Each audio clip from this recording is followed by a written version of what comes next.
Wendy Cutler is vice president at the US-based think tank, the Asia Society Policy Institute.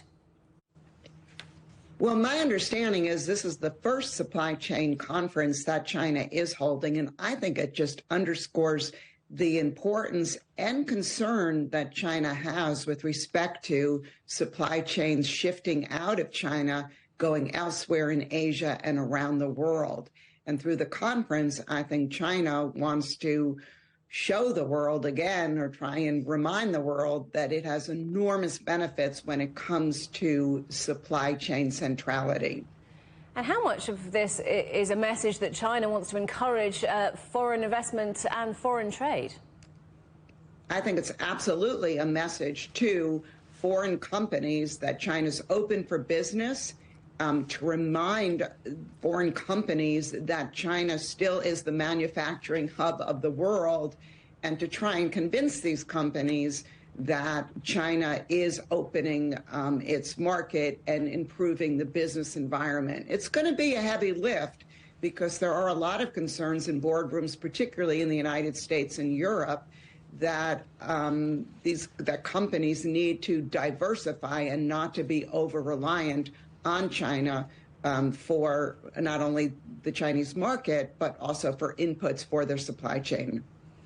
So how important are these diversified supply chains? We've obviously seen some disruption to them in recent years. How important is it to have that established base?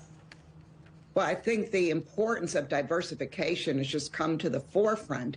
And it not only has to do with trying to mitigate risks due to geopolitical tensions, it also has to do with countries, including the United States, being unprepared for the pandemic and kind of waking up that our supply chains and our stock of essential and strategic goods is not where it should be.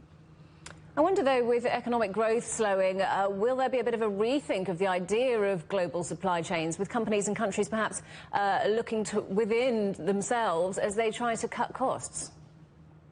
Well, cost and efficiency used to be the driving forces for supply chains, and we're seeing that now risk mitigation is becoming as or more important. Yes, and this will mean higher prices and higher costs, but that has to be weighed against risk mitigation, and that's what's going on in the boardrooms in the United States. At the launch of this conference, Premier Li Qiang warned of the risks of uncontrolled globalization as well as protectionism. How could those things affect global supply chains? Well, absolutely. I mean, as countries, some countries are responding to their concerns about supply chains by opening their markets and providing incentives for foreign direct investment.